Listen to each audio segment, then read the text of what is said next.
So friends, moving on, the last piece for the day, scope management. How many of you struggle with your projects changing all the time and the scope goes from here to there, completely in different direction All the time. all the time? Do you wish that that should not have happened? Yeah. How do you think that problem can be solved? Uh, it's very rare to solve because change is always ongoing. Requirements keep changing, and that's why your scope keeps changing every now and then. New technologies, new environments, new devices keep coming up. New, yeah. Yeah. So we will talk about, Stacy chart. Anybody heard that Stacy chart Cinefin framework? Oh, I'm not a big reader, to be honest. Oh, who loves reading here? I'm sure except you and Karan, probably. Iti. No, these days I'm just listening to videos, Podcasts. podcasts. Exactly. I hate it reading. It's as good as reading, though. Yeah. I don't even Yeah, know. see, then I realized when I wrote the book, I was so excited that I'll get million copies sold and I'll retire that day only, and I'll only write books and I'll sell this company. And it didn't sell because people don't like reading. Yeah, I think it's going that way, Dr. Sam, because multiple things are happening, right? And this is the easiest way, at least working for me. And download the YouTube video or Udemy or whatever, and just keep listening to it whenever you get chance. Like I do listen while driving too. I mean, Yeah. people don't like it, but then it works a lot. So Yeah, let me ask you podcast is becoming an upcoming thing Yeah. now, I've seen.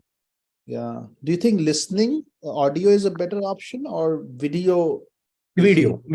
I mean, like, you can correlate, like, you just need to. So the way I do is little different. So when I hear it, I take the screenshot and I have notes. Just scribble it. And iPad is helping me a lot. Like, Yeah. even with the video, I have like, I can take the screenshot from my Mac, just paste it into my note. And then when I'm just reading it again, I just keep notes. And I think, like you said, the visualization is also helping. So when somebody asked Steve Jobs that, why did you create this? It's not doing well, it's failing. So he said, oh, I think I was 10 years ahead. Now when you're saying I'm using the iPad, I'm reminded of that statement. Yeah. So, and then same thing, a student of mine, by the way, friends, gifted me a Google Glass in 2012 for like $1,500. Wow. And it was a failed product from Google, by the way. But now the metaverse world is reaching in the same direction, right? So the question is also about the right product at the right time, right? You could be very smart and you can create the product, but is there enough market to buy it? So there's a company called Zappos. Have you heard about it? Zappos, Zappos. Kind of. So this guy actually died. Poor guy, Tony Shea. He made billions and then he bought half of the Vegas and then he was gone. And then, so what he do when he created is he was selling shoes online. And what he would do is instead of getting the stock, he would just go to the store, find the shoes and put nice pictures on his website. And then depending on the click, he will go back and buy them from the store and then ship it to the customer. In doing so, he had zero inventory, which means zero cost. He was learning the customer behavior, what the customer wants more. And then after like few years, he started stocking them. So in other words, create something that the customer wants and there is enough market for it. All right, friends, scope management is a very important area of project management because a lot of projects fail due to being out of scope, right? And I'll go and take you back to that picture, which I also sent you via text. Hope you got it. Yes. Yeah, we did. That same picture, if you see, friends, so, oh. By the way, I'm completing my book, friends. So I will, along with your course, my added motivation is to release a product in the market called PMP in 50 pages. How's that? Awesome. So the user requirement was collected from one of the key stakeholders, a 16-year-old director in NetApp.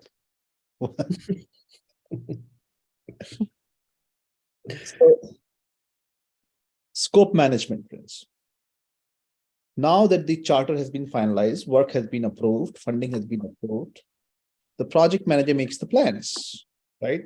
And puts all those plans under the project plan. The first and the most important plan is the scope plan, which is what is the work we're doing. Because once you know what work you are doing, you can define the timeline. Time is based on the work. Mhm. And because people get paid based on the time, once you know how much time it will take, then you can figure out per hour rate and then calculate the cost. Make sense? Mhm.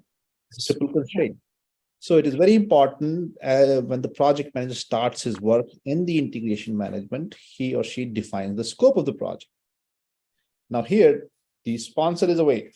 This is the main job of the project manager to baseline the scope, time, and cost. The first of them is scope.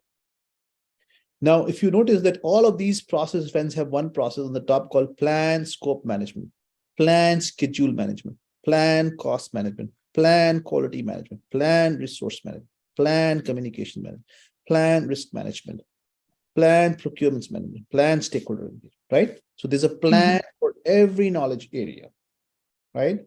Mhm. Which actually is the subset of the developed project management plan. That's the question Iti was asking, right?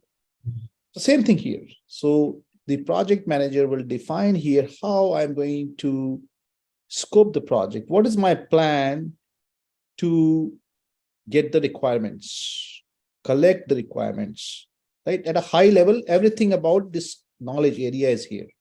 Mhm. Detailed stuff happens in other processes. For example, now that I have the plan high level, which talks about the entire knowledge area from here to here.